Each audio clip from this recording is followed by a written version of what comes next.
मल्लिकार्जुन खड़गे जी। सम्मान्य अध्यक्ष जी, अभी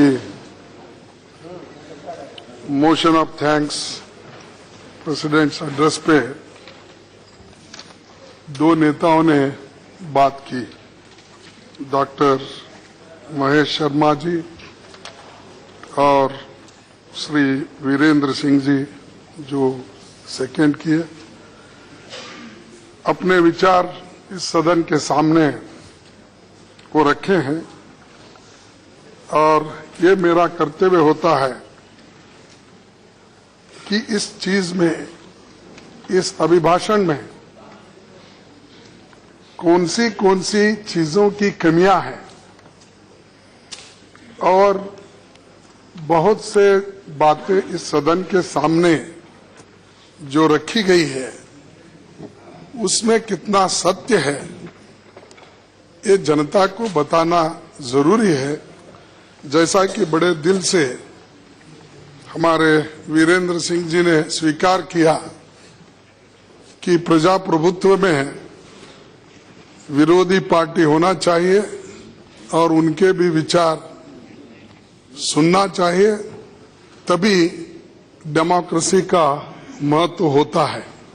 तो मैं उनको धन्यवाद देता हूं, कम से कम अच्छी सूझबूझ तो उनको आई है इसमें।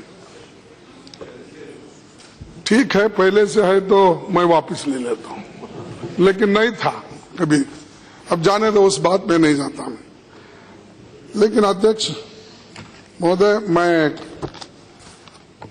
बहुत से चीजें मेरे सामने हैं, मैं ज्यादा कुछ कहने के लिए थोड़ा सा डर रहा हूं, क्योंकि समय आप कितना देंगे उसके ऊपर थोड़ा निर्भर है और खास करके बहुत सी चीजें भी हमको बताना है। तो पहले से मैं ये शुरू करूंगा, क्योंकि जेटली साहब भी अपने भाषण में बहुत से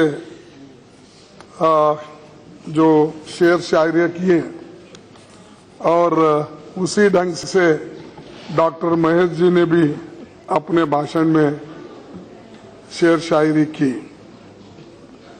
मैं थोड़ा सा अर्श मलसियाना का थोड़ा सा बदल के एक शायरी आपके सामने रखूंगा। रोने वालों की हंसी को पहले वापस लाइए, रोने वालों की हंसी को पहले वापस लाइए, शौक के फिर जश्ने कामयाब के मनाते जाइए। पहले तो जो इस देश की जनता परेशान है, रो रही है आपके करतूत से, पहले वो उनके हंसी को वापस लाइए, उसके बाद तुम्हारे जश्न कामयाबी के बातें आप बोलते रहिए। लेकिन वो उस तरफ आपका ध्यान कम है। मैं आपके सामने और जो अध्यक्ष जी के अभिभाषण में खास करके पहला जो उनका पैराग्राफ है, पहले सेंटेंस से शुरू होता है, रेलवेज का मर्जर जनरल बजट के साथ। ये 92 साल 93 साल से चलती हुई आई परंपरा को, इसको क्यों एकदम बंद किया गया, ये बहुत से लोगों के समझ में नहीं आया। मैं परंपरा नहीं कह सकता, जो अच्छी चीजें हैं उसको बदलाव भी करना पड़ेगा, लेकिन रेलवे एक पब्लिक सर्विस और पब्लिक सेक्टर है, ये कोई कमर्शियल ऑर्गेनाइजेशन नहीं है जिसमें सिर्फ फायदा देखे, जिसमें सिर्फ कितना हमको इसमें लाभ मिलेगा और कितना पैसा फाइनेंस डिपार्टमेंट को आएगा, ये इसका उद्देश्य नहीं है। इसका उद्देश्य पहले तो ब्रिटिशरों के जमाने में अपने कमर्शियल हिसाब से उन्होंने रेलवे लाइन डाली थी, लेकिन जब इस रेलवे लाइन को पैसेंजर ट्रेन में ज्यादा बदलाव किया गया और सारे देश में कम से कम 68,000 kilometre narrow gauge, metre gauge इसको कन्वर्ट करके ब्रॉड गेज में लाया गया। एक ही लाइन, अगर कन्याकुमारी से अगर आप निकलेंगे तो जम्मू कश्मीर तक भी ब्रॉड गेज पे आप चलेंगे। और इसका उद्देश्य यही था, कम से कम पैसे में आम आदमी को इसका फायदा हो और गरीब लोग ज्यादा से ज्यादा इसका फायदा उठाते हैं। एम्प्लॉयज उठाते हैं, छोटे मोटे व्यापारी उठाते हैं, बहुत से लोग अपने सब्जियां लेकर भी ट्रेन में घुसते हैं, विद्यार्थी लोग जाते हैं, कॉलेज के बच्चे तो हमेशा अगर नजदीक कोई गांव है तो वहां पर भी इस रेल का उपयोग करते हैं। लेकिन आज उसको आप कमर्शियल का रूप देकर ये लॉस में जा रही है। फाइनेंस डिपार्टमेंट को डिविडेंड देना पड़ता है, तो इसीलिए हम इसको अगर जनरल बजट में मर्ज करें तो ज्यादा फायदा होगा। और जो डिविडेंड देने का पैसा है, जो हर साल 20,000 करोड़ 15,000 करोड़ जो देते हैं, वो बच जाएगा। उससे रेल की विकास के लिए मदद होगी। आप ऐसा भी दे सकते हैं, आप जो रोड बनाते हो, बहुत से नेशनल हाईवे बनाते हो, क्या उसको आप पैसा नहीं देते हैं? आपके बजट से ही देते हैं। वैसा ही इसकी ऑटोनॉमी रख के, रेलवे की ऑटोनॉमी को रखकर आप फाइनेंस डिपार्टमेंट से इसको पैसा दे सकते थे और इसको और अच्छे ढंग से कर सकते थे। लेकिन आप पब्लिक सेक्टर में अपना विश्वास खो रहे हैं और वो खास करके पब्लिक सेक्टर बहुत से गरीबों को उसमें एम्प्लॉयमेंट देता है, उसमें रिजर्वेशन रहती है और रोस्टर के मुताबिक बहुत से बच्चों को उसका फायदा होता है। लेकिन उसको भी आप कमजोर करने की कोशिश कर रहे हैं। और दूसरी चीज, आप बोले उस वक्त तो बुलेट ट्रेन आएगी, 1 लाख करोड़ रुपए जापान से लाएंगे। हमारे प्रधानमंत्री जी भी वहां पर गए और यहां पर भी जो जापान के प्रधानमंत्री जी आए थे, उस वक्त भी उन्होंने ये कहा 1 लाख करोड़ में हम अहमदाबाद से लेकर बंबई तक एक बहुत बड़ा बुलेट ट्रेन डालेंगे और सिर्फ 2-4 घंटे में वो पहुंच जाएगी और इसीलिए ये जरूरी है, उन्होंने कहा। ये कब कहा? पहले बजट में ही कहा। लेकिन अब तो 2.5 साल हो गया, 2 साल 8 महीने हो गए, आपके बुलेट ट्रेन का अभी लैंड एक्विजिशन नहीं हुआ और आपने रखा 10,000 बजट करोड़। तो ये जो चीजें लोगों को गुमराह करने के और लोगों के दिल जीतने के लिए बड़े बड़े प्रॉमिसेस करना, उनको आशा दिखाना और फिर बाद में उनको निराश करना, और यहां पर लोगों को तालियां बजाने के लिए जो जो चीजें बोलना था वो बोलते गए, लेकिन कामयाब हुए क्या? 2 साल 8 महीने में इस पे कोई लैंड एक्विजिशन, कितना एकड़ आपने लिया, कितने पैसे आपने खर्च किया? कुछ नहीं। और पहले तो आपने बोला सिर्फ ये 2-2.5 साल में बन जाएगा, तो उसमें भी आपकी कामयाबी नहीं है। और रेलवेज आजकल मैं आपको बताना चाहता हूं, एक साल में, पिछले साल में 62 डिरेलमेंट्स हुए हैं, जो उसके पहले के साल से अगर कंपेयर करते हैं तो 70% ज्यादा है। जो रेल एक्सीडेंट हुए हैं 70% more than your own previous year. तो आप कितने एफिशिएंटली इसको चला रहे हैं इससे ही मालूम होता है। और ये आंकड़े आपके हैं, मेरे नहीं है। तो ये एक्सीडेंट उसको रोकने की भी कोशिश नहीं हो रही। अब इसमें कुछ बजट में बताया है कि हम इसको सेफ्टी वाइज कंसर्न करेंगे, इसको ज्यादा पैसा देंगे, और पहले से इसको तवज्जो नहीं दी गई, अब इसको और ज्यादा हम पैसे देकर इसको सुधारेंगे। ये आपका कहना और आपके बजट में इसको कहा है। अगर मेरे को भी तुम 5 साल बिठाते तो जरूर करके दिखाता था। अरे ठीक है, मेरी बात हो गई। मेरी बात जब बोल रहे हैं तो मैं बोल रहा हूं। मैं ये तो हाँ हाँ, अरे भाई तो आपका तो ऐसा है, अरे आपका तो ऐसा है, प्रेम मेरे साथ है, शादी किसी के साथ है आपका। तो आप तो चाहते हैं, अच्छे हैं, आप कर सकते थे, हम तो चाहते। ऐसा क्या है, प्रेम मेरे साथ और शादी उनके साथ, मोदी जी के साथ होगी।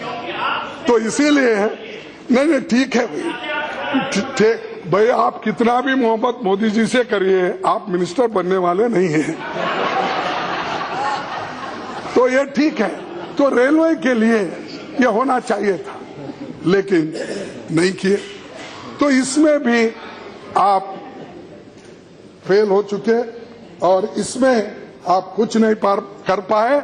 और आज रेल को फाइनेंस डिपार्टमेंट के हाथ में देकर वो पाप बेचारे पूरे रेल डिपार्टमेंट, उसके चेयरमैन को पकड़ के जितने भी मेंबर्स है वो जाकर फाइनेंस डिपार्टमेंट के सामने, हमारे जेटली जी के सामने, उनके सेक्रेटरीज के सामने जाकर झोली फैलाते ठहरे। हर चीज को वहां पर जाना पड़ेगा, बड़े बड़े चीजों के लिए। इसीलिए इसको ऑटोनॉमी की जरूरत थी, उसको रखना चाहिए था। भाई सर्दी हो गई, जुकाम हो गया, तो जुकाम हो गया बोल के क्या आप नाक काट लेते हैं? पेट दर्द है इसलिए पेट काट लेते हैं, सर दर्द है इसलिए सर काट लेते हैं। उसको दुरुस्त करो, उसमें मजबूती लाओ, कहां लूप होल से उसको ठीक करो। उसके बजाय आप अरे नुकसान हो रहा है इसलिए मर्ज करो। ये आपकी नीति है, ये आपका अचीवमेंट है। सेकंड, जब प्रेसिडेंट स्पीच में इसका बड़ा जिक्र हो गया मनरेगा का, और मनरेगा की बात जब यहां पर हुई तो उस वक्त तालियां भी बहुत उधर से मार ली, और इतना तालियां बजे कि जेटली जी मनरेगा को डबल अमाउंट दिए हैं, ज्यादा पैसे दिए हैं, और उतने पैसे कभी भी नहीं दिए, ये उनका कहना था। और मनरेगा को तो पहले आप मानते ही नहीं थे। मनरेगा के लिए तो प्रधानमंत्री जी का थोड़ा रिजर्वेशन था, और प्रधानमंत्री जी यहां तक कहे, भाई इस मनरेगा को मैं निकालने वाला नहीं हूं, ये आपका तो जीता जागता स्मारक है, इसको मैं रख रहा हूं, ये तो सूझबूझ मेरे पास है, उन्होंने कहा था। अरे यही मनरेगा इस ड्रॉट में काम आया, यही मनरेगा लोगों को काम दे रहा है, यही मनरेगा लोग अपने पैर पर, बलबूते पर ठहर के काम कर रहे हैं। स्वाभिमान से जीने का ये एक ही राइट टू वर्क है, ये एक ही काम करने का हक है। जो संविधान में राइट टू वर्क जो एक हक है, वो हक को निभाने के लिए श्रीमती सोनिया गांधी जी और मनमोहन सिंह जी इसको लाए। इसमें चाहे करोड़ों रुपए खर्च क्यों ना होते, लोगों को मजदूरी देने के लिए उन्होंने किया, और इसका आपने मजाक उड़ाया। और किसी बाद में आप रियलाइज किए बहुत दिन होने के बाद, क्योंकि आज फोटो भी देखा मैं आपका कहीं पर कि आप फावड़ा लेके ऐसा मार रहे थे, लोग लाइन में ठहरे थे। लेकिन जरा फावड़े को ठीक से रखना था, सीधा ठहरने के बजाय जब झुक के रखे तो जमीन जाती थी वो फावड़ा, क्योंकि उन्होंने खेती बहुत करते हैं, बहुत बोल रहे थे किसान को कम से कम ये तो सिखा देते कि फावड़ा कैसा पकड़ना, खुरपी कैसा पकड़ना और नेगल। अरे आपके पास फावड़ा बोलते होंगे, मेरे पास फावड़ा बोलते हैं, इसलिए बोल रहा हूं। तो और है ये सारी चीजें जो है आपको दिखावे के लिए करने के बजाय इसमें आपने इसका मजाक उड़ाया। और इस साल 48,000 करोड़ हमने रखा है ऐसा कह दिया, तो ठीक है, मैं भी देखा 48,000 करोड़, लेकिन 48,000 करोड़ अलॉटमेंट हुआ, लेकिन ये बहुत कम है।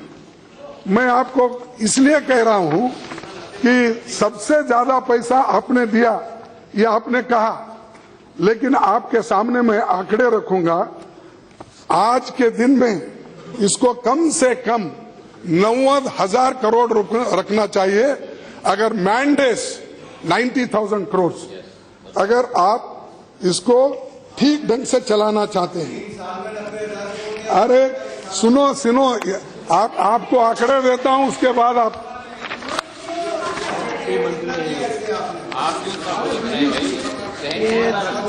अरे नो कमेंट प्लीज।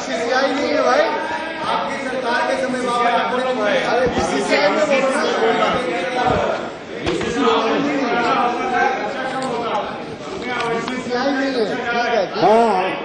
हाँ, सुनिए।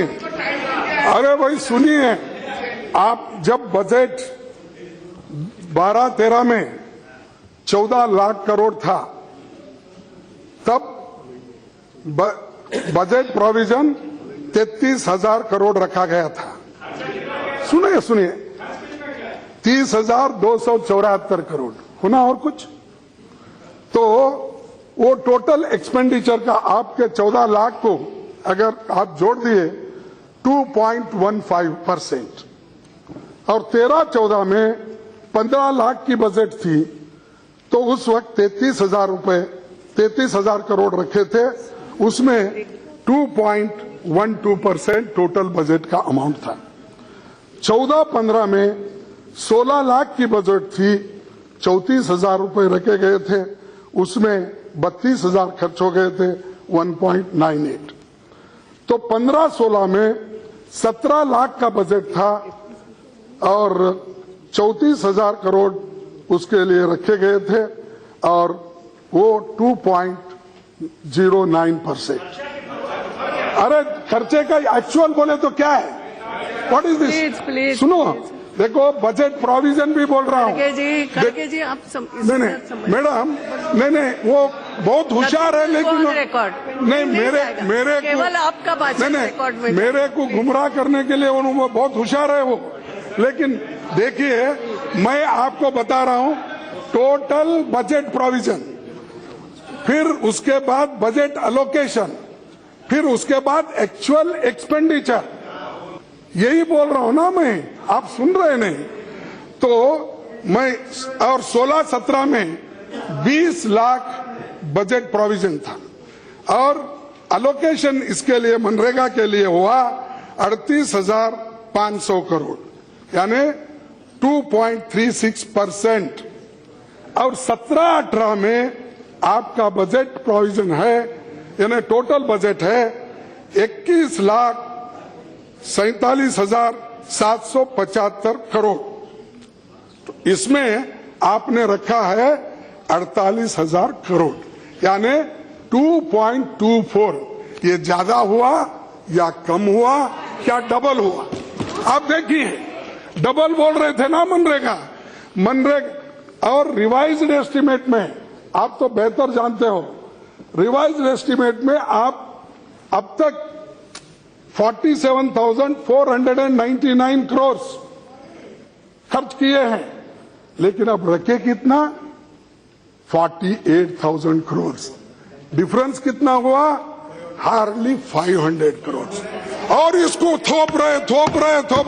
मेरे को ताज्जुब हुआ जब हमारे प्रधानमंत्री जी, इस सदन के नेता इतना थोप रहे थे, मुझे ऐसे रहम आ रही थी उनके ऊपर। मैं ये कहने वाला था उस वक्त, प्रधानमंत्री जी को बोलो उतना मत थोपो, क्योंकि वो लकड़ी टूट जाएंगे और हाथ को भी बड़ा नुकसान हो जाएगा। लेकिन है वास्तव में ये स्थिति। और नहीं सुनो, नहीं, अरे देखिए, अरे हमारे हाथ मजबूत है भाई, कुछ नहीं होता। तो आप देखिए, ये फैक्ट्स फिगर्स उन्हीं के हैं, ये बजट से दिए हुए हैं, ये बाहर से नहीं है। और इसके बाद ये मनरेगा की स्थिति है, और मनरेगा में उसके जितने भी आपने कोशिश की हम ज्यादा दिए, ये सिर्फ लास्ट ईयर को अगर कंपेयर करें तो कम है, ज्यादा नहीं है, इसको आप मान लीजिए। और तीसरा, मनरेगा का मैंडेट अगर आप देखेंगे,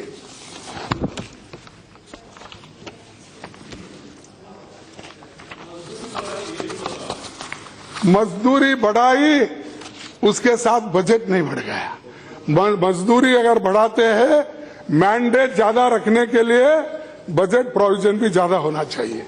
ये तो मिनिमम वेजेस तो हमेशा बढ़ती है, आपको तो मालूम है, आप तो मुंबई वाले हैं। तो ये एक तरफ, और दूसरे तरफ टोटल पर्सन्स मैंडेट एक्सपेंडिचर 12-13 में तो 30,274 करोड़, और उसमें मैंडेज 217 करोड़। और कितने घर के लोग काम किए? 4.56 करोड़। और उसके बाद अगर आप देखते जाएंगे, आप जो डबल की बात कर रहे हैं, उसमें आज टोटल पर्सन्स मैंडेज इसमें 1,68 लाख, यानी 217 करोड़ कहाँ है और 168 कहाँ है? क्या कम हुआ, क्या ज्यादा हुआ? आप बोलिए, ये फिगर आपके हैं। उसके बाद 15-16 का भी देखिए, आपका 220। तो हर चीज में कमी, इसके बावजूद भी हमारी सरकार आने के बाद तेजी आ गई। कहां भाई तेजी? तो मेरे को एक किस्सा याद आ रहा है कि मैं जब असेंबली में था तो JH पटेल बोल के एक चीफ मिनिस्टर थे, मैं CLP का लीडर था। तो कोई बीच में उठ के बोला, फलाना आदमी बड़ा शार्प है बोल के बोले। तो चीफ मिनिस्टर बोले, शार्प है? नहीं, तेज है साहब बोल के बोला। तेज क्या है? अरे भाई थोड़ा समझो, तेज क्या है और शार्प क्या है और कैसा काम करता है। तो उन्होंने कहा, बस तेज है, शार्प है, तो रेजर के मुताबिक ब्लेड दाढ़ी के लिए यूज होता है, वो बड़ा शार्प रहता है। और देश को बनाने के लिए, फर्नीचर बनाने के लिए वो रेजर की काम नहीं आता। अगर आता है तो जो दो दूसरे चीजें हैं हम इस्तेमाल करते हैं जो लोहे के, वो काम में आते हैं। तो ये है, हम बहुत तेज से भाग रहे हैं। तेज से कहां भाग रहे हैं? आप तेज से भी नहीं भाग रहे, लेकिन भाषण में तेज है, आप बोलने में तेज है, और बोलने में, हाँ, और भाषण से पेट नहीं भरता, पेट नहीं भरता। तो इसीलिए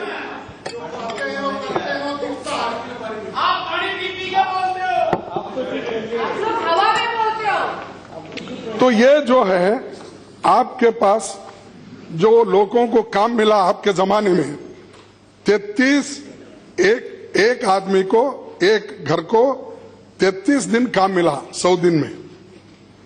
और पहले के अगर आप देखेंगे 47 डेज, 42 डेज काम मिले, लेकिन आज आपको आपके जमाने में 33 डेज पर हाउस होल्ड।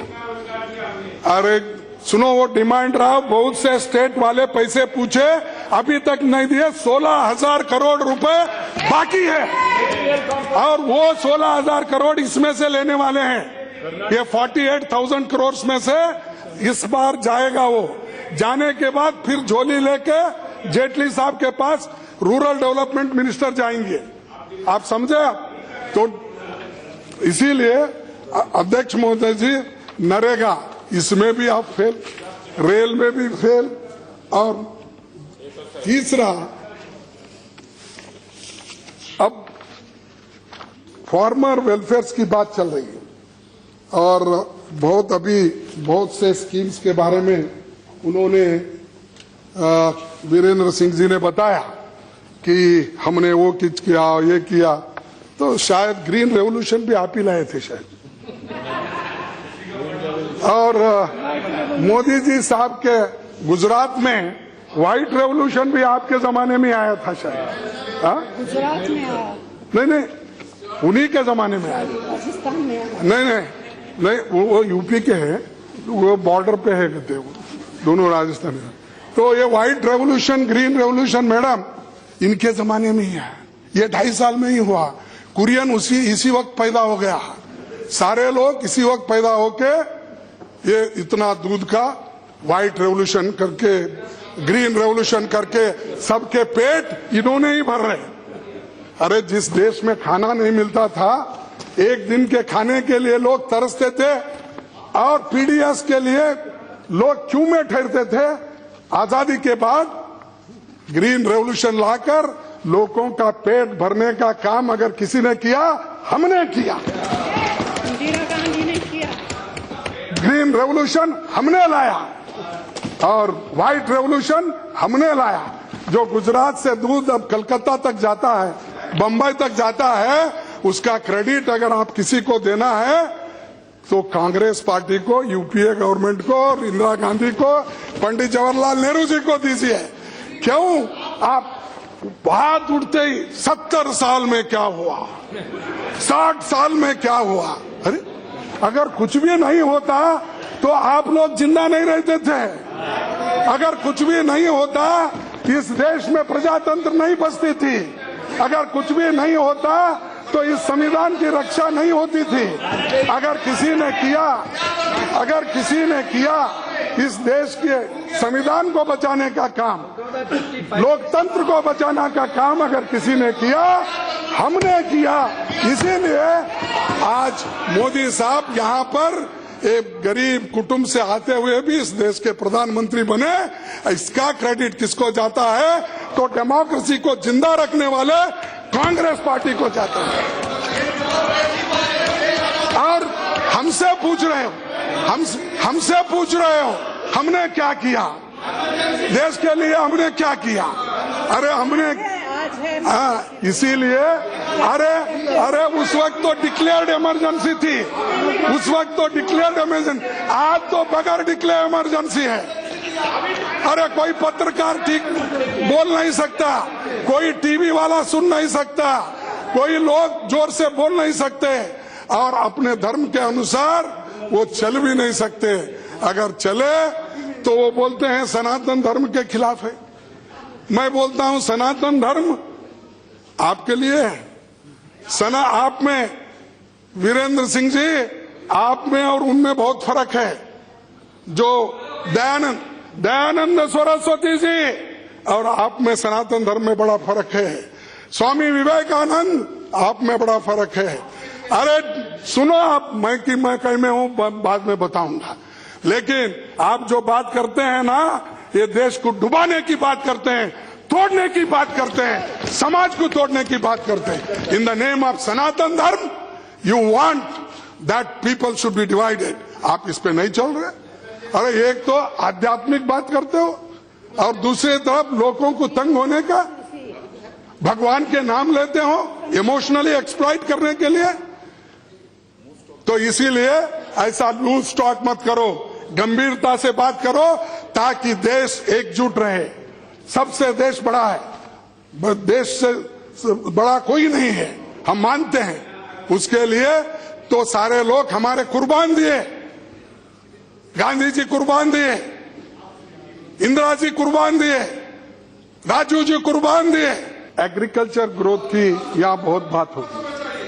मैं उनसे पूछना चाहता हूं, और कृषि क्षेत्र में जो ग्रॉस वैल्यू एडेड ग्रोथ हुआ, जिसमें 2013 और 14 में 4.2% ग्रोथ, 14-15 में -0.2% घटी और 15-16 में सिर्फ 1.1% बढ़ी है।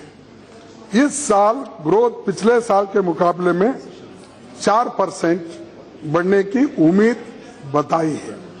तो आप ही बताइए, कहां एग्रीकल्चर में ग्रोथ हो रहा है?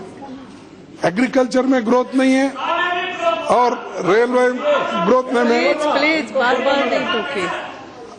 जब उनकी बारी आएगी। और दूसरे चीज जो कितना नए फसल, भाई तुम तो बहुत बड़े लैंडलॉर्ड होंगे, जमींदार होंगे, मैं भी छोटा हूं, छोटी सी खेती करता हूं, मुझे भी थोड़ा मालूम है। तो इसीलिए ठीक है, आप अपनी बात रखें, मैं आया नहीं उसमें। खड़गे जी सबके रिप्लाई नहीं देना आप सर।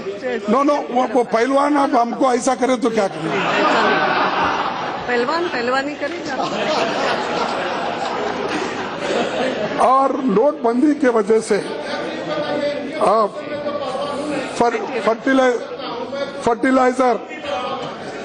फर्टिलाइजर खरीदने में जो दिक्कतें हो गई नोटबंदी के बाद, बहुत से लोगों को बीज नहीं मिला, फर्टिलाइजर नहीं खरीद सके।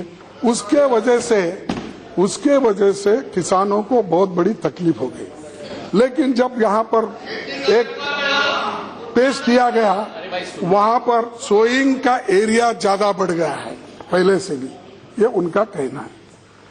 सोइंग का एरिया ज्यादा बढ़ने से फसल ज्यादा आती है ऐसा नहीं है। वक्त पे फर्टिलाइजर होना, बारिश भी होना, मौसम भी ठीक रहना, उसी के बाद ही प्रोडक्शन बढ़ता है। तो उसी में भी, उसी लिए तो मैंने ये आंकड़े दिए। इनके जमाने में वहां भी ग्रोथ नहीं है, एग्रीकल्चर में, कृषि में ग्रोथ नहीं है। और उसके बाद एमएसपी नहीं प्लीज, एमएसपी और जो ये minimum support price, minimum support, अरे आप बैठिए भाई, आप बैठिए। अरे प्राइम मिनिस्टर मैडम मेरी बजट और धन्यवाद प्रस्ताव दोनों मिक्स करके बोलो। हाँ नहीं, जो उन्होंने कहा, देखिए please nothing will go on record. वो क्यों खड़गे जी बोलिए मगर बजट और धन्यवाद प्रस्ताव दोनों मिक्स कर रहे हैं। नहीं मिक्स की सवाल नहीं, जो किसानों की बात कर रहे हैं और लोगों की बात कर रहे हैं, उन लोगों के लिए आपने क्या पैसा रखा, कितना रखा, उसका कितना खर्च हुआ, ये बता रहा हूँ। तो मैं बजट के जब इनका बजट ही उसमें दर्शाता है ना। ठीक है। तो दूसरी चीज ये है कि किसानों को मिनिमम सपोर्ट प्राइस आप कंपेयर कीजिए पिछले 4-6 साल का और इस वक्त का, उसमें भी कमी है। और जो लोगों को मिनिमम सपोर्ट प्राइस मिलना चाहिए जिस किसान को, उसमें भी ग्रोथ ज्यादा नहीं हुआ। तो इसके वजह से किसान उसमें भी परेशान है। तीसरी चीज, अब आपको तो अगर मैं कहूंगा तो फिर वो उठ जाएंगे। एनसीआरबी के रिकॉर्ड के मुताबिक 2016 के आंकड़े, और अब तक तो नहीं मिले, लेकिन अब 15 के दिसंबर एंड तक जो भी 1 अप्रैल तक आज 8,000 किसानों ने आत्महत्या की। 2014 के मुकाबले में 42% ज्यादा है। और मराठवाड़ा में 4 महीने में ही 400 लोगों की आत्महत्या हुई किसानों की। तो ये आपका ट्रैक रिकॉर्ड है। और दूसरों को एक तरफ दोषी बना रहे हैं और हमको एक आपने वो नहीं किया, ये नहीं किया, हम पर एक एलिगेशन करने की कोशिश डॉक्टर शर्मा जी ने कहा।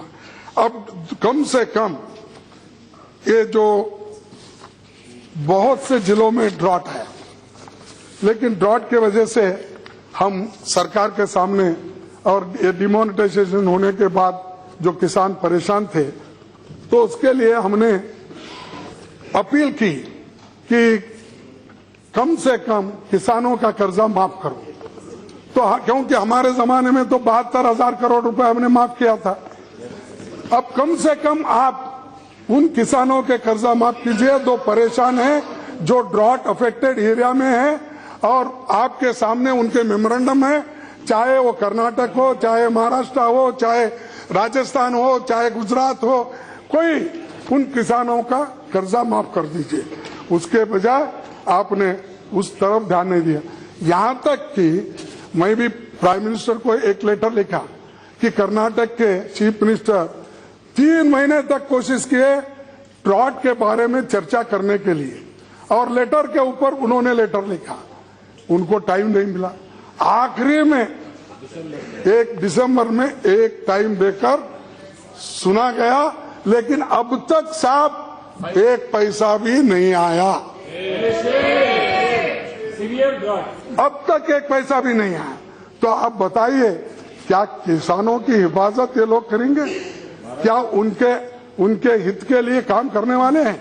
अगर उनके हित के लिए काम करना है तो पैसे रिलीज करना चाहिए था, जल्द से जल्द बुला लेना चाहिए था, उस रिपोर्ट के ऊपर एक्ट करना चाहिए था, लेकिन ये काम उन्होंने नहीं किया। और इसके बारे में वीरेंद्र सिंह जी क्यों नहीं बोले मैं नहीं जानता।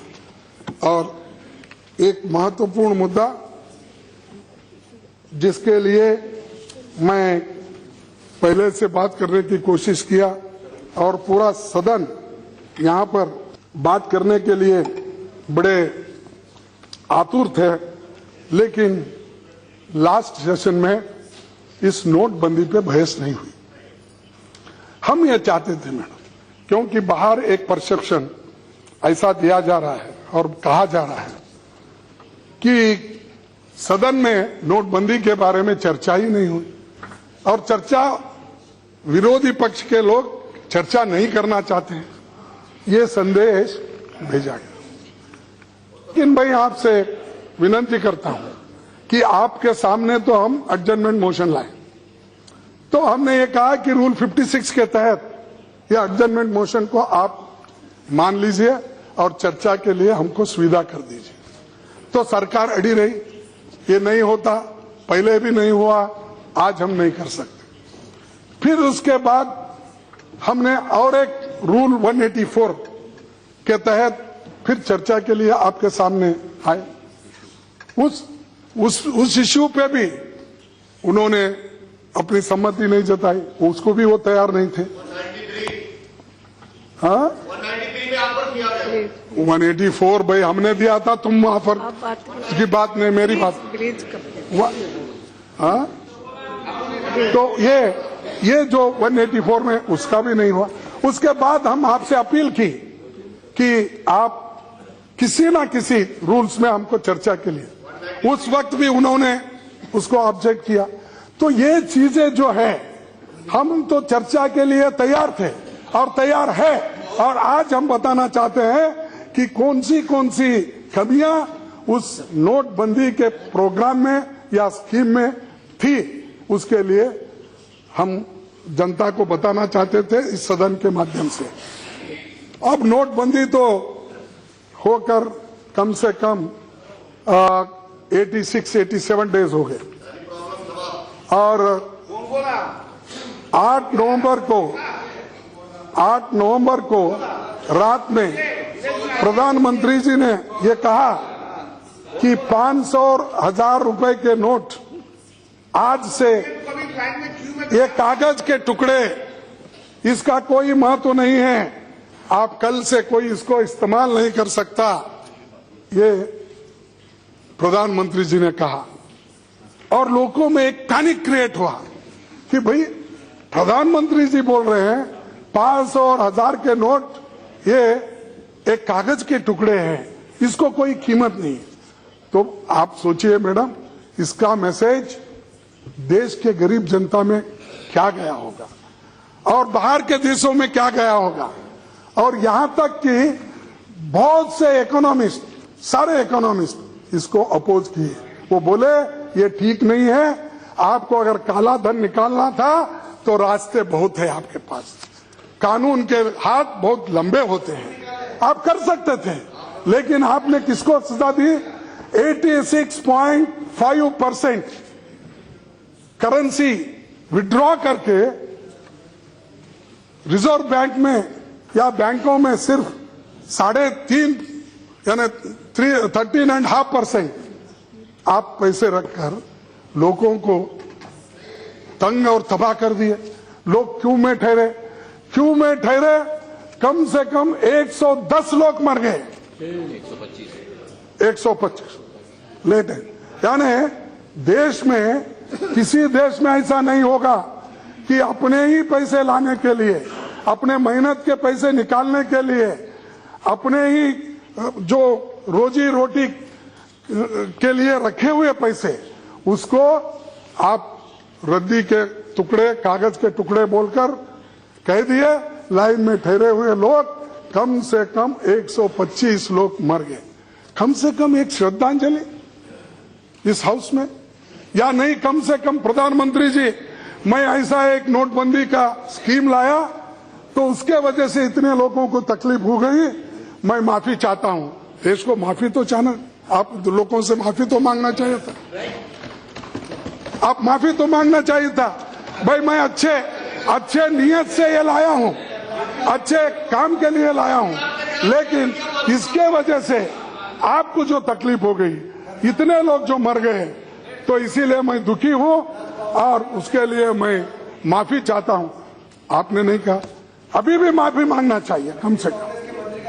इसीलिए एक से ये जो 500 और 1000 के नोट को आपने निकाला, और कम से कम आज लोग इतने परेशान हैं, और हर जगह लोग आज किसान हो, मजदूर हो, अनऑर्गेनाइज वर्कर्स हो, छोटे मोटे कारोबार करने वाले लोग हैं, यहां तक कि कंस्ट्रक्शन वर्कर्स जो यहाँ पर बहुत से लोग काम करते थे, वो छोड़ कर अपने गांव को जा रहे हैं। और उसीलिए तो नरेगा में जिस जगह 2,50,00,000 हाउस होल्ड काम करते थे, आज वहां पर 5 करोड़ से ज्यादा लोग नरेगा में जाकर फिर काम कर रहे हैं। तो मैं बताना यही चाहता था, अगर आपको करना ही था तो आप इसकी तैयारी क्यों नहीं की? आप जितने नोट आप निकाल रहे हैं उसको तैयारी करके, उतने नोट की तैयारी करके कर सकते थे। आपको वो करना छोड़ दिए। और एटीएमआर में, जो एटीआर में पैसे रखने के लिए जो बॉक्स तैयार करना था, वो भी आपने नहीं किया। और बगैर तैयारी से आप जो काम किया, इसके वजह से इस देश की आर्थिक व्यवस्था भी बिगड़ गई और जीडीपी का ग्रोथ भी 1% से घट रहा है। ये मैं नहीं कह रहा हूं, सारे इकोनॉमिस्ट कह रहे हैं। और इसीलिए ये बहुत बड़ा झटका आपने लोगों को दिया। इसके वजह से लोग परेशान हैं। और आपका मकसद ये था, क्या मकसद था? कि 3 मकसद के लिए आपने इसको नोटबंदी लगाया था। एक, काला धन बाहर आने के लिए, और फर्जी नोट बाहर लाने के लिए, आतंकवाद को फाइनेंसिंग जो होती है टेररिस्ट को, उसको कंट्रोल करने के लिए, ये 3 चीजों को, और करप्शन के लिए। लेकिन ये तीनों चीजें, क्या काला धन बाहर है? क्या फर्जी नोट कितने हैं? आपके जो राज्यसभा में क्वेश्चंस, जेटली साहब को जो प्रश्न डाला गया था, स्टार्ट क्वेश्चन, उसमें आपने कहा कि यह जो करेंसी है, फेक करेंसी, इस देश में 0.002%, यानी केवल 400 करोड़, यानी 18 लाख करोड़ करेंसी में 400 करोड़ सिर्फ फेक करेंसी आपने कहा। तो ये आप ही के वक्तव्य है राज्यसभा में। और यहां पर फेक करेंसी बंद करने के लिए, टेररिस्ट को रोकने के लिए, काला धन बाहर निकालने के लिए, मैं पूछना चाहता हूं, काला धन कितना बाहर निकाले? और रिजर्व बैंक हमेशा 8 दिन को एक फिगर देता था। अब उनकी भी बोलनी बंद हो गई, क्योंकि पाप बेचारे वो भी परेशान है। उनको मालूम ही नहीं नोटबंदी कब हो रही, कहां हो रही, कैसा हो रहा है। क्योंकि ये निर्णय जो लिए वो प्रधानमंत्री जी अकेले लिए, वो अपने कैबिनेट को भी कंसल्ट नहीं किए, अपने चीफ इकोनॉमिक एडवाइजर को कंसल्ट नहीं किए, और और भी फाइनेंस मिनिस्टर को भी कंसल्ट नहीं किए। इसमें पहली बार ऐसा हुआ कि सरकार किसी को विश्वास में लेके ये काम नहीं की, इसीलिए ये स्कीम फेल हो गई। क्योंकि पहले तो ये कहे थे कि मैं 15 लाख रुपए हर एक के जेब में बाहर का पैसा लाके, जो काला धन है बाहर का काला धन लाकर मैं हर एक के जेब में 15-15 लाख डालूंगा, ये उन्होंने कहा था इलेक्शन से पहले। और ये जुमला अब 15 लाख लोग पूछते हैं समझकर 7 राज्यों में चुनाव हो रहे हैं, इसीलिए वो ये चाहते हैं कि लोग भूल जाना वो 15 लाख। तो इसलिए नोटबंदी, इसीलिए कैशलेस इकोनॉमी। अरे आप कितना करेंगे साहब, एक झूठ छुपाने के लिए 10 झूठ अगर बोलते गए तो ये क्या। तो आपने ये किया, फिर उसके बाद अपने कौन, अब हम ये चाहते हैं कि कितने लोग काला धन रखे हैं उनका नाम अब दीजिए, 500 करोड़ के ऊपर और कितने। मैडम स्पीकर, मैं प्रधानमंत्री जी के पास या जेटली साहब के पास उनका एप्लीकेशन लेके नहीं गया था। आपको कानून के मुताबिक जो एक्शन लेना है लीजिए, मैं उस आपके लोग इससे भी ज्यादा है और आप चंद लोगों को ही इसके बारे में लीक आउट करके हजारों करोड़ की प्रॉपर्टी आप खरीदे। आप बंगाल में प्रॉपर्टी खरीदे, राजस्थान में प्रॉपर्टी खरीदे बीजेपी के नाम से, और चीफ मिनिस्टर आप खरीदे हैं बिहार में, वेस्ट बंगाल में, राजस्थान में, हर जगह इन्होंने प्रॉपर्टी किया। 7-8 तारीख से पहले 1 महीने के अंदर जो कुछ इन्होंने किया, सरकार का इशारा उनको था, इसीलिए उन्होंने करोड़ों रुपए की प्रॉपर्टी खरीदी। और बड़े बड़े अपने जो फेवरेट इंडस्ट्रियलिस्ट थे उनको भी ये इत्तला दिया गया। मैं इंडियन एक्सप्रेस में एक लेख पढ़ा, उस लेख में उन्होंने ये कहा, तो 3 चीजों के लिए नोटबंदी की जाती है या करेंसी को बदलाया जाता है। तो इसमें ये 3, एक तो है hyper inflation of rates like 15%, India had 5%। आपकी पार्टी से दूसरा स्पीकर नहीं तो बोल नहीं पाएगा मैडम। फेयर वेट नहीं, मैं बोलिए। नहीं, आप कम से कम अब तो जो 1 महीने से हम लड़ रहे हैं इसी में, 1 महीना इसी में क्या, जब बात करने ठहरते हैं इस पे राशन मत लगाइए मैडम, राशन नहीं कम से कम इसको जरा राशन मत लगाइए। मैं आपसे निवेदन करता हूं, एक hyper inflation of rates like 15,000%, India had only 5%, एक होना। दूसरा, if counterfeit currency is substantial in number as per RBI annual report, in 10 lakh pieces India had only 70 pieces. और उसके बाद तीसरा, if it is rarely used primarily by criminals and smugglers. In India, 500 and 1,000 rupees notes are used by the common man and even by the poorest sections of the society. Evidently, none of these conditions were applicable in India. फिर इसके बावजूद भी आप कर दिए। और क्यों लगाने लगे? लोग मर गए और जो बहुत से लोग बीमार हो गए, इसकी सारे जिम्मेदारी इस देश के प्रधानमंत्री जी लेना चाहिए। और आरबीआई, जब कमेटी वालों ने पूछा, और आपने भी पेपर में पढ़ा होगा, मैं भी देखा हूं, सुना हूं, आरबीआई के गवर्नर ने भी ये कहा कि उनको मीटिंग करने के लिए 7 तारीख को कहा गया। जिस रिजर्व बैंक गवर्नर के पास 10 डायरेक्टर्स या 11 डायरेक्टर्स होते हैं, उसमें से केवल 2 डायरेक्टर वहां पर थे। मैडम, मैं ये कह रहा हूं कि पेपर में आया और कमेटी के सामने भी उन्होंने ये कहा कि 7 तारीख के दिन उनको मीटिंग कमेटी का उल्लेख 7 तारीख के दिन मीटिंग बुलाने के लिए उनको कहा। नहीं आई है। मैंने सुनिए, ये फैक्ट है। और 7 तारीख के दिन उन्होंने मीटिंग बुलाया, उन्होंने जो सरकार ने कहा वो उन्होंने माना। फिर उनकी जो बातें थी वो 8 तारीख को कन्वे किया गया और 8 तारीख को अर्जेंट कैबिनेट मीटिंग बुलाई गई। 8 तारीख को बुलाने के बाद प्लीज ये सारी चीजें मीडिया में भी आए, मीडिया में मीडिया रिपोर्ट, ये उनको इनकार करने दो।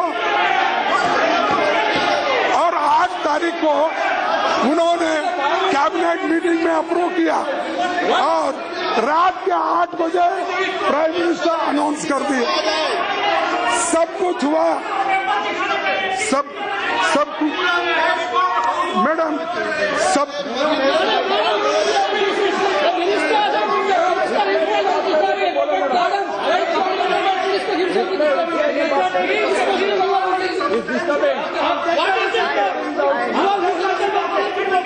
प्लीज अनंत कुमार प्लीज बैठिए। मैडम स्पीकर, बैठिए। ये सब कुछ हुआ 24 घंटे में। मीटिंग भी हो गई, कैबिनेट मीटिंग भी हो गई। प्राइम मिनिस्टर रात के 8 नवंबर को रात के 8 बजे अनाउंस भी किए, ये 500 और 1000 के नोट कागज के टुकड़े हैं, कल से काम नहीं आएंगे। हाँ, तो मैं कहना चाहता साहब, आप 8 तारीख को कागज के टुकड़े कहे। जब कानपुर में रेलवे का एक्सीडेंट हुआ फिर क्यों पुराने नोट दिए आप? मैं पूछता हूँ, आप पुराने नोट कंपेंसेशन के रूप में दिए। एक तरफ को रात को इसको कागज को टुकड़े कहते हो, दूसरे तरफ कंपेंसेशन पुराने नोट में देते हो। तो ये मैडम स्पीकर, ये मेरा एक अकेला का कहना नहीं है। तो ये डॉक्टर मनमोहन सिंह जी ने कहा कि उन्होंने कहा मॉन्यूमेंटल मिसमैनेजमेंट, ऑर्गेनाइज्ड लूट, legalised plunder of the common people. और रेड्डी ने, जो वो भी एक बहुत बड़े इकोनॉमिस्ट है, उन्होंने कहा it is like governor, RBI governor जो वीवाई रेड्डी, उन्होंने which is security of the country, the financial and monetary security of the country. The role of the central bank in our economy is under threat and it is a national problem which has to be addressed as a national problem. Amartya Sen, जिसके लिए अमर्त्य सेन, अमर्त्य सेन जो waste Bengal और हमारे Nobel prize winner professor, उन्होंने ये कहा eight one stroke, madam आप सुनने, at one stroke the move declares all Indians, indeed all holders of Indian currency, as possibly crooks unless they can establish they are not. ये किसने कहा? हमने नहीं कहा, ये तो इकोनॉमिस्ट ने कहा। और जो जिनको दुनिया मानती है ऐसे लोग। और लॉरेंस समर्स, इन्होंने हार्वर्ड यूनिवर्सिटी के प्रोफेसर, इन्होंने कहा वी स्ट्रांगली सस्पेक्ट, सुनिए भाई जरा, we strongly suspect that those with the largest amount of ill gotten gain do not hold their wealth in cash but instead have long since converted it into foreign exchange, gold, bitcoins and some other store of value. So it is petty fortunes, not the hugest and most problematic ones that are being targeted. यानी अमीर लोग तो सोने में, हीरे में, घर में, प्रॉपर्टी में लगाते हैं। इसका सबसे ज्यादा अगर किसी को नुकसान होगा तो गरीबों के लिए, आम आदमी के लिए। और प्रणब सेन, ये भी एक बहुत बड़े चीफ स्टैटिस्टिशियन और बहुत बड़े इकोनॉमिस्ट है, उन्होंने कहा considering the fact that the informal sector in India accounts for about 45% of gross domestic product and nearly 80% of employment, disruption of this liquidity can be very costly Indeed both in terms of growth and equity. इससे growth नहीं होगा और इससे नुकसान होगा और 80% से ज्यादा लोगों को इसका इफेक्ट होगा। तो ये उन्होंने कहा, हमने नहीं। उसके बाद स्टीव फोर्ब्स इन्होंने कहा, chairman and editor in chief of Forbes media, what India has done is committed a massive theft.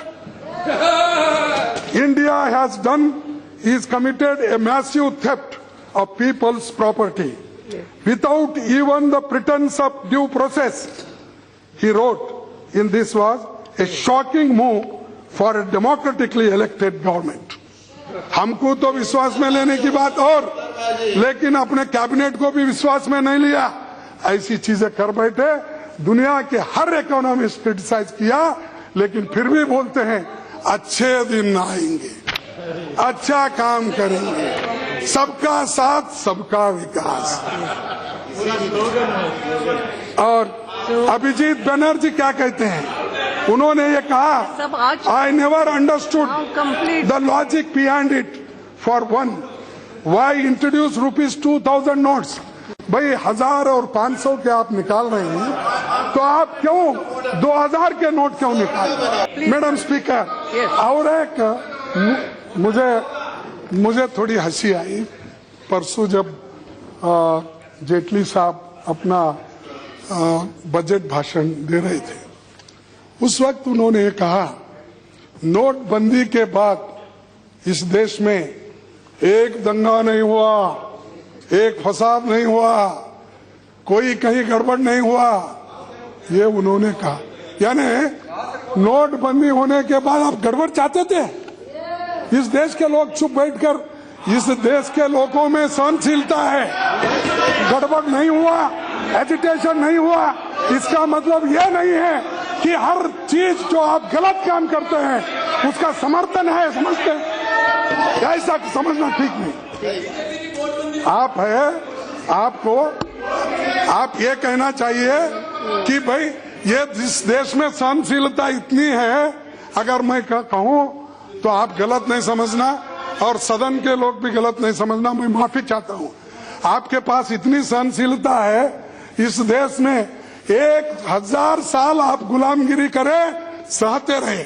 आज ये कह रहे हो, अरे मैं तो गुलाम का गुलाम था, तुम ब्रिटिशों के गुलाम, तुम्हारा गुलाम मैं था। चुप बैठो, चुप बैठो। तो मैडम सहनशीलता नहीं, सहनशीलता बहुत है इस देश में।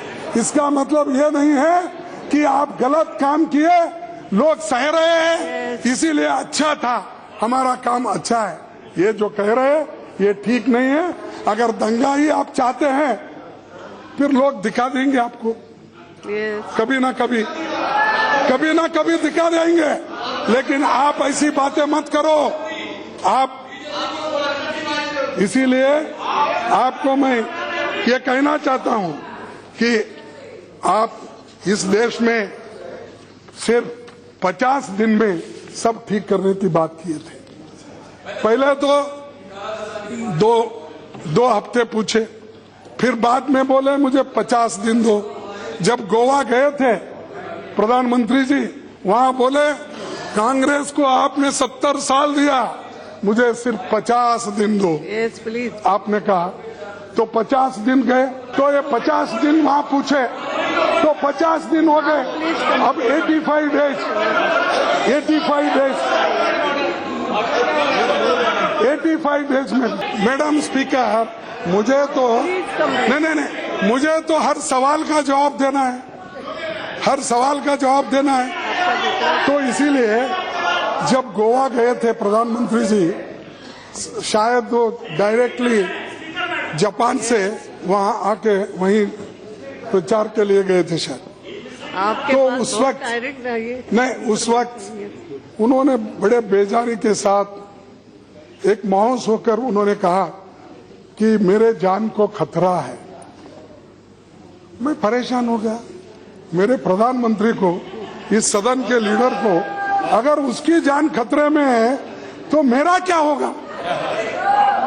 क्यों, कम से कम उनके पीछे बहुत बड़ा फौज है, आरएसएस है, इंडस्ट्रियलिस्ट है, प्लीज तीन ये नाम नहीं 330 है। अरे आवश्यकता नहीं, आप भी थोड़ा संघ है। कीजिए। नो, सुनिए आप, कहाँ से कहाँ 330 एमपीज 330 एमपीज है, सरकार है, झट प्लस प्लस प्लस सिक्योरिटी है। अगर उनकी गति ये है तो मैं तो रोज उठ के यहाँ क्रिटिसाइज करता हूँ, मैं उनके खिलाफ बोलता हूँ, उनके पॉलिसी के खिलाफ बोलता हूँ, उनके जो भी विषय है उस पे हम विरोध करते हैं, तो हमारा क्या होगा? तो हमको भी तो हमको भी खतरा है। अगर आप सुरक्षित नहीं तो देश भी सुरक्षित नहीं है, यह मैसेज जाएगा। आप ऐसी बात नहीं करना चाहिए, क्योंकि आप इस सदन के नेता है, देश के नेता है, प्रधानमंत्री है। अगर प्रधानमंत्री कमजोरी की बात करता है तो पूरा मैसेज दुनिया में चले जाता है। तो इसीलिए आप आगे से ऐसी बातें, भावनात्मक बातें कह के लोगों को लुभाने के लिए मत करो। लोगों के वोट के लिए ऐसी बातें नहीं करना चाहिए। इसीलिए मैं यही कहूंगा कि इस मुद्दे पे, नोटबंदी के मुद्दे पे, वादा तेरा वादा, वादे पे तेरा मारा गया, आम आदमी सीधा साधा। मैडम स्पीकर, अब मैं आऊंगा। आम आदमी मारा गया सीधा साधा।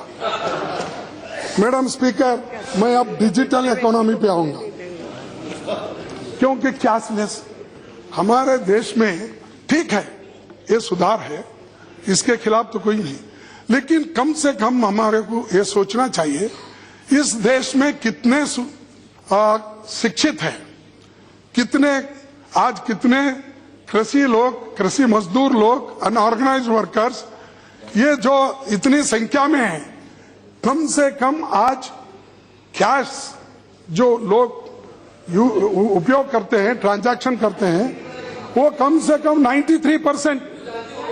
तो इसमें 93% लोग कैश में तो ट्रांजैक्शन करते हैं। उनको एकदम अब कहना कि ये सब बंद हो जाएगा, इसीलिए हम क्या है आज से ये डिजिटल इकोनॉमी शुरू करके प्लास्टिक इकोनॉमी शुरू करेंगे। ये जो है चीजें जब सुधार लाते हैं तो उसको कोई मेथड होना चाहिए और उसको ठीक ढंग से लागू करने के लिए उसका प्रयोग होना चाहिए। उसके बजाय आप 90% लोगों को परेशान करके क्या हासिल करने वाले? और हर जगह किसान जब मजदूरी देता है कैश में ही देता है, क्या उसका अकाउंट हर बैंक में नहीं है? और मजदूर बैंक में जाके ठहरता नहीं, वो 300 रुपए 250 रुपए रोजी रोटी के लिए जाता है तो कैश में ही लेता है। अगर जैसे बड़े कोई हमारे वीरेंद्र सिंह जी से जो बड़े लैंडलॉर्ड है, वो कम से कम उनके पास 150 लोग काम कर रहे हैं तो वो पैसा ही पूछेंगे, क्या चेक पूछेंगे? और चेक आप देख भी नहीं सकते सब लोगों को। तो चंद चीजों को आप प्रैक्टिकली देखना चाहिए, सिर्फ थ्योरी नहीं है। थ्योरी में बहुत कुछ अच्छा भी लगता है, लेकिन प्रैक्टिकली ये इम्पॉसिबल है। और क्या मैं पूछना चाहता हूं, क्या इस देश में हर जगह कंप्यूटर है? क्या हर हाथ में स्मार्टफोन है? क्या हर जगह इंटरनेट है? जब ये इंटरनेट पे रहने से नेट क्या तो ये जो है ये जो है चीजें आपके सामने है।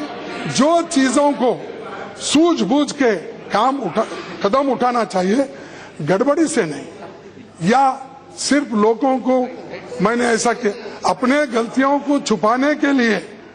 एक बार तो 15 लाख का चले गया, फिर उसके बाद नोटबंदी में ये जो गड़बड़ी हो गई उसमें भी आप कामयाब नहीं बन सके। अब ये क्या है, स्मार्ट का कैशलेस प्लास्टिक करेंसी के पीछे लगे। अब ये फेल हुआ तो और कौन सा निकले मालूम नहीं है। रोज एक मंत्र निकालते हैं, रोज एक जुमला बोलो, मंत्र लो, उसमें ये सरकार माहिर है। और मैं आखिरी में दो ही विषय पे आता हूं। एक क्या है, SC/ST बजट, ये, और एक पॉवर्टी इरेडिकेशन का। ये थोड़े थोड़े इसमें मैं कहूंगा। जब यहाँ पर जेटली साहब बजट अपना यहाँ पर पेश किए थे, नहीं, अरे आपने तो प्लीज प्लीज अरे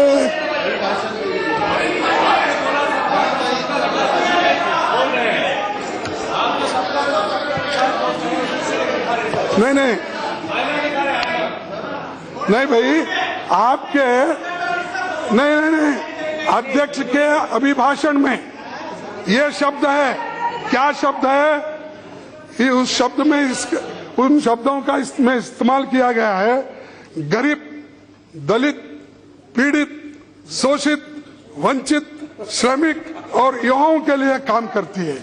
इतने शब्द जितने डिक्शनरी में जितने भी शब्द है गरीबों के लिए सब डाल दिए। शब्दकोश में जितने भी शब्द है यहाँ, तो उन गरीबों की बात कर रहा हूँ, उन दलितों की बात कर रहा हूँ। तो आपको पसंद नहीं है वो बजट में बात करो?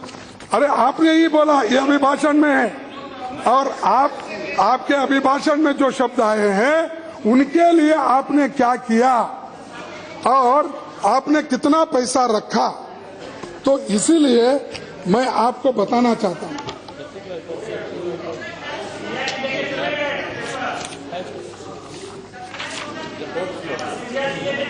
सिंधिया को नहीं देता रहा मैं, तुमको भी नहीं देता, उनको भी नहीं देता।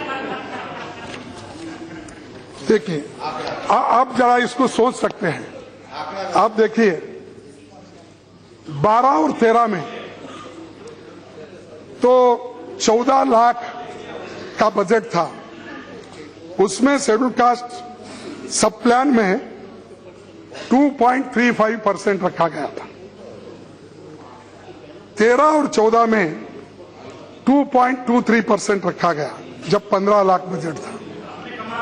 14 और 15 में 16 लाख बजट था, तो 1.81%। जब 15-16 का है, 17 लाख का बजट था, तो आपने रखा 1.71%। ये कम हुआ क्या ज्यादा?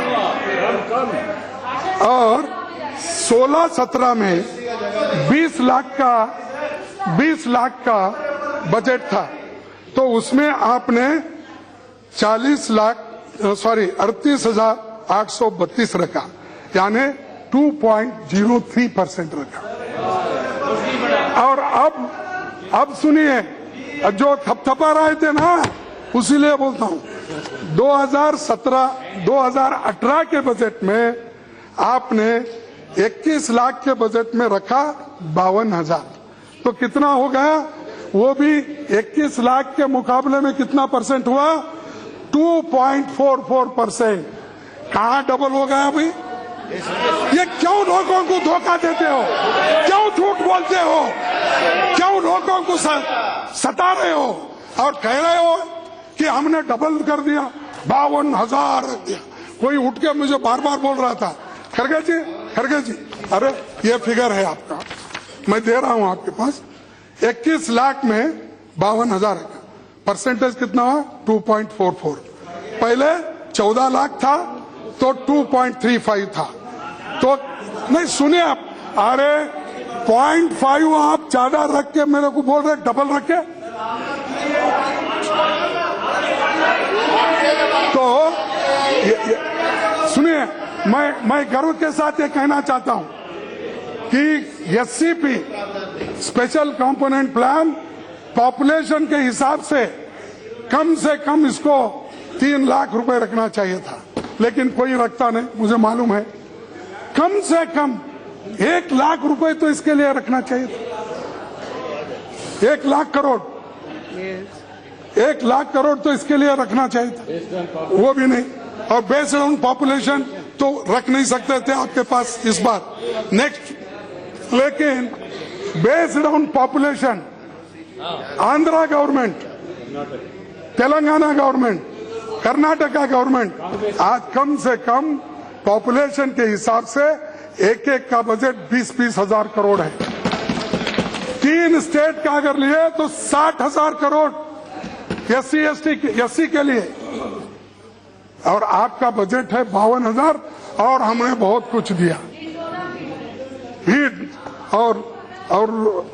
और इस हिसाब से कर रहे वो इवन शेड्यूल ट्राइब्स का भी 1.49%, पहले था 12-13 में 1.43 और 16-17 में 1.27%, अब आपने दिखाया है 1.49, और कहां डबल आया भाई? क्यों ऐसे झूठे वायदे करते हो? ऐसे जुमले बोल बोल कर बाहर फिगर्स बता के लोगों का दिशाभूल कर रहे, उनको भ्रमित कर रहे हैं। अरे हम आने के बाद इतने राशि दिए, कहाँ राशि आपकी देख लीजिए। तो ये आपने जो कुछ किया दलित, पीड़ित, वंचित, इनके लिए किया। वर्ड से नहीं होता, शब्दों से पेट नहीं भरता। अगर उनका पेट भरना है तो उनको काम दो, पैसा कौशल्य विकास में ज्यादा डालिए। लेकिन आपने कहा कि मैंने बहुत स्किल डेवलपमेंट में ज्यादा से ज्यादा पैसे देके लोगों को एम्प्लॉयबल बनाऊंगा। कहाँ है उसका? अगर आंकड़ा में निकालूंगा तो और भी खराब आंकड़े हैं। तो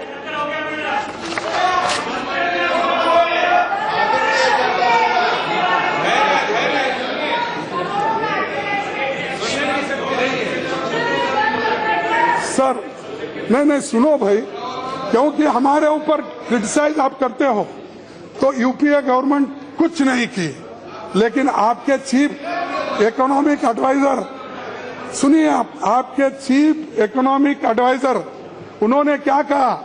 मई 2015 में आपके चीफ इकोनॉमिक एडवाइजर का ही कहना है यूपीए के समय में 2005 और 2012 के बीच गरीबी कम होने की गति भारत के इतिहास में सबसे तेज रहा। और आपने आगे उन्होंने ये जो झूठा प्रोपेगेंडा आप कर रहे हैं, कुछ नहीं की, ये आप ही का है, ये आपके एडवाइजर का कहना है। और आगे उन्होंने क्या कहा? In the last few years our economy has not done as badly in reducing poverty as some people will have us believe. It was due to the fast GDP growth. This is Chief Economic Advisor जो advice करते हैं prime minister को, उनकी बात है मई 2015 में। ये भी झूठ है। तो ये जो है, अच्छा सत्य से दूर है क्या? सत्य से दूर है क्या? ठीक, वो देख लेंगे, वो देखेंगे। तो ये और ये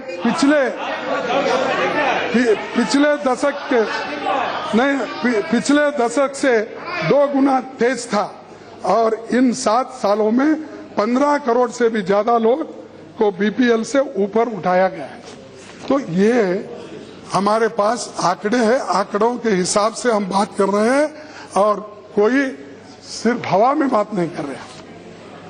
और दूसरी चीज सर्जिकल स्ट्राइक्स, तो ये सर्जिकल स्ट्राइक्स, ये इसके बारे में तो अभी बातचीत करते हुए कहा कि सभी लोग पॉलिटिक्स कर रहे हैं, और जो कोई भी काले धन के लिए, नोटबंदी के लिए अगर बात करता है तो हमेशा उसको ये कहा जाता है वो काले धन के सपोर्टर है।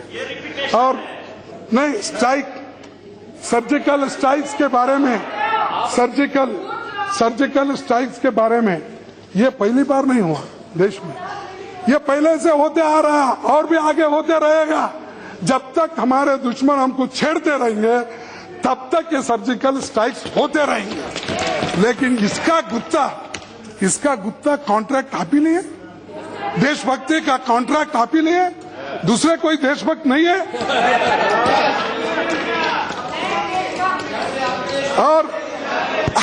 और मुझे और भी वो उतना ही नहीं, जब यूपी में पोस्टर लगे, कौन नवरत्न में एक रत्न, आप गोवा में बोले, किनको बोले? पर्रिकर साहब को बोले, मैं अकबर के दरबार में 9 रत्न, उसमें मेरे पास भी पर्रिकर भी 9 रत्न में 1 रत्न है बोले। वो 9 रत्न सब जगह पोस्टर लगा लेके फिरे, कहा यूपी में। अगर मैं पूछना चाहता हूँ, ठीक है, अगर वो, अरे ठीक है भाई, 9 रत्न, मैडम स्पीकर, 9 रत्न में, सुनिए आप, 9 रत्न में पर्रिकर एक राजा मान सिंह नहीं, डिफेंस मिनिस्टर अकबर के जमाने में, राजा मान सिंह, ठीक है, पर्रिकर राजा मान सिंह हो गए। Please please. और फाइनेंस मिनिस्टर राजा तोडरमल जेटली हो गए। अब बाकी के 7 कौन है आपके? बाकी के 9 रत्न, 7 रत्न कौन है? वो जरा मालूम, मैडम सबको मालूम होना चाहिए। तो हम उसी वक्त हमको भी मालूम होता, भाई ये मान सिंह है, ये तोडरमल है, ये सूरदास कालिदास है। तो ये सारी चीजें जो भी, अरे मेरे पास लिस्ट है, पढ़ो बोले तो पढ़ता हूं मैं। अरे फैज से लेकर सब सारे लोगों का है जो भी, इसीलिए ये मैं पढ़ के आपको सुनाता हूं। तो इसीलिए मैडम, आज जो ये सर्जिकल स्ट्राइक हुआ, तो इसका क्रेडिट आप ले रहे हैं, ये लेने की जरूरत नहीं है। ये सारे देश के जवानों ने जो अपनी जान कुर्बान देकर इस देश की रक्षा करने का जो बीड़ा उठाया है, जो काम कर रहे हैं, उनके लिए हम सभी लोग उनके साथ हैं, पूरा देश उनके साथ है। आप सिर्फ अकेले नहीं हैं। और उस वक्त फिर हमको बताया जा रहा है, उनका देशभक्ति का पहचान पूछ रहे हैं, आप वैसा कर रहे हैं। अरे हम आपका पूछ रहे हैं भाई, सर्जिकल स्ट्राइक में आप क्यों गलती की? आप टाइमली क्यों एक्ट नहीं करे? आप और जम्मू कश्मीर की सरकार मिलके इसको ठीक ढंग से क्यों नहीं लेके गए? ये हम आपको पूछ रहे हैं, तो हमारे देशभक्ति पे आप सवाल कर रहे हैं। तो ये जो चीजें हैं, आपको इसके बारे में नहीं कहना चाहिए, क्योंकि विपक्ष जितना जिम्मेदार आप है, उतने ही जिम्मेदार अपोजिशन पार्टी भी है देश के लिए, और हम मिलकर लड़ेंगे, उसमें कोई दो बात नहीं है। लेकिन आप किसी को बदनाम करके, किसी को कुछ कह के, देशद्रोही कह के, काला धन वाला कह के, ये अगर आप उनकी छवि को खराब करने की कोशिश किए तो ये अच्छा नहीं होगा। कल आपको इसी शब्दों में लेना पड़ेगा। और तीसरी चीज,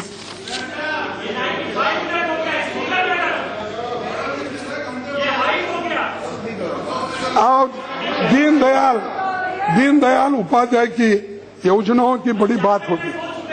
उस योजनाओं में मैं 15 और 16 के अलॉटेड अमाउंट 1500 करोड़ में से केवल 15% ही यूज हुआ है। इस साल अक्टूबर सरकार केवल 18% ही यूज आई है। तो क्या सरकार आपकी है? दीनदयाल उपाध्याय की योजना को क्यों लागू नहीं करे? ये आंकड़े आपके हैं। आपने जो इकोनॉमिक सर्वे में, आपके जो बजट में आंकड़े पेश किए थे, उसके आधार पर भी हम बोल रहे हैं।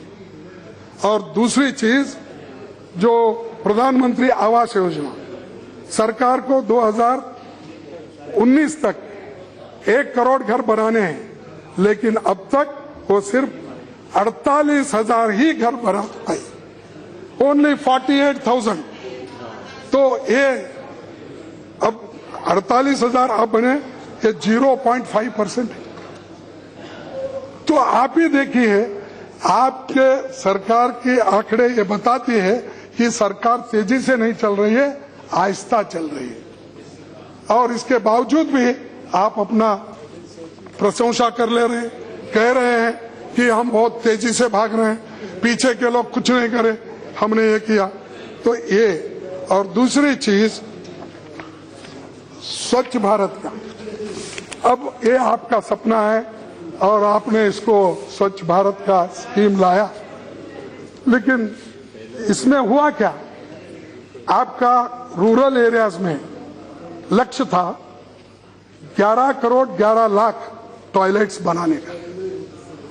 अब तक सरकार ने सिर्फ 2 करोड़ 7 लाख टॉयलेट्स बनाई है। तो आप बताइए, अब 2 साल बचे हैं, अब 2 साल में क्या 9 करोड़ आप बना सकते हैं? 2 साल में अगर अब उससे भी ज्यादा बनाना है तो 2.5 साल में क्यों नहीं बनाए? तो ये सुनिए, तो इसीलिए, और दूसरी चीज मैडम, बेटी बचाओ बेटी पढ़ाओ, ये आंकड़े 2011 से 2013 तक यूपीए सरकार के समय गर्ल्स एनरोलमेंट रेशियो 48.4% पहुंच गया था। अब क्या है, सरकार के आने के बाद ये 48.2%। तो इसलिए इसमें गिरावट आ गई है। तो हर चीज में आपकी गिरावट है। कहाँ दलित, पीड़ित, वंचित महिलाएं, उनका उद्धार होगा, उनका उद्धार होगा। और आप जॉब की बात करें, आप जॉब की बात करें, नहीं एक 2 मिनट, तो ऐसा मत बोलना, मैं वेणु को 2 मिनट नहीं, और एक बात, नहीं आप सुनिए, 2 मिनट में। तो यू के प्रधानमंत्री जी ये कहे कि हर साल 2 करोड़ जॉब्स हम देंगे, लेकिन अब तक 2 करोड़ तो छोड़िए, बोले तो अब 3 साल में कम से कम 6 करोड़ देना था, नहीं तो 5 करोड़ तक आना चाहिए। लेकिन आपने कितने जॉब दिए? 1,50,000 करोड़। जिस जगह 5 करोड़ देना चाहिए था, 1,50,000। और ये जुमला हर साल 2 करोड़ का बात करके आप अगर 1,50,000 जॉब क्रिएट किए तो क्या आपको शोभा देती है? क्या आपकी सरकार सही ढंग से चल रही है? क्या ये सब जुमले बन गए? और यस, नाउ यस हो गया ना। यस, और दूसरी चीज, no, now I will take his name, otherwise please complete, 40 minute का समय प्लीज। अरे आप यही कह दो और कंप्लीट। मैडम, और एक देखिए, स्टैंड अप इंडिया ये SC ST के लिए स्कीम है, जिसमें क्या है, प्राइम मिनिस्टर ने घोषणा की 2,50,000 लोगों के लिए एम्पावर करने के लिए, लेकिन इसमें हुआ है सिर्फ 15,000 लोगों का फायदा हुआ है। तो इसमें वो भी नहीं। फिर उसके बाद में मैं आप उनके नोटिस में लाना चाहता हूं, ये बुकर टी वाशिंगटन एक बात कहे थे। उनका ये कहना था कि वहां के निग्रो लोगों को अगर एम्प्लॉयबल बनाना है तो स्किल डेवलपमेंट की जरूरत है। तो इसीलिए उन्होंने बहुत से जगह एक स्किल डेवलपमेंट में बहुत से जगह अपने वर्कशॉप खोले, और उस वर्कशॉप में निग्रो बच्चों को उन्होंने शामिल करके लाखों लोगों को ट्रेनिंग दी। तो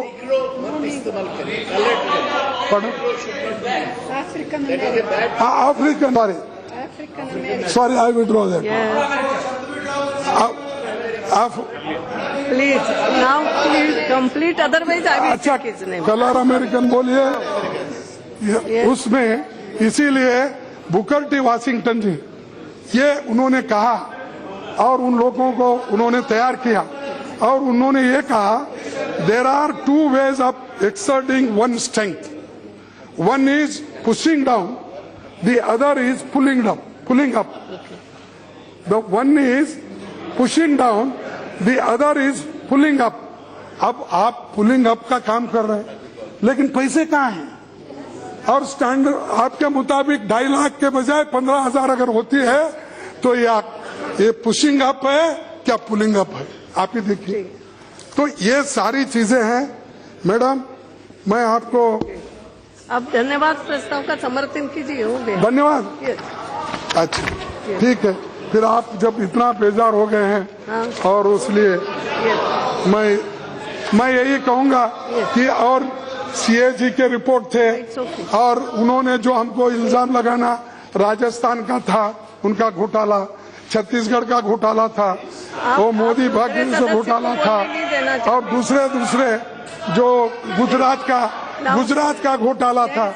लेकिन मेरे को समय नहीं है, छोड़ देता हूँ क्योंकि वो जनता देख ले। हाँ वो जीएसपी 25,000 करोड़ का, तो ये सब चीजें थे, तो इसीलिए वो कभी ये नहीं चाहते कि चर्चा हो उसके बारे में, व्यापम के बारे में, गैस के बारे में, ये पीडीएस के बारे में, ये छत्तीसगढ़ का पीडीएस, ये सब नहीं चाहते हो। तो आप नहीं चाहते तो मैं छोड़ देता हूँ, लेकिन जनता उसको बराबर हिसाब आपको लेंगे।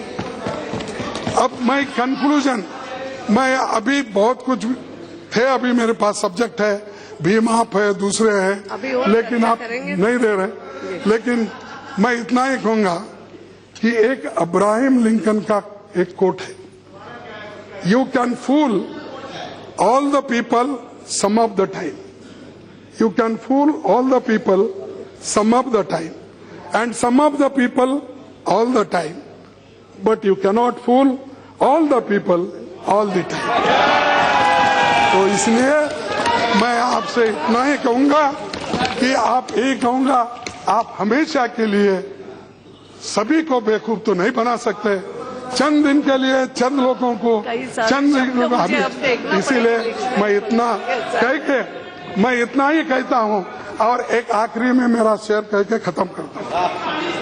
ये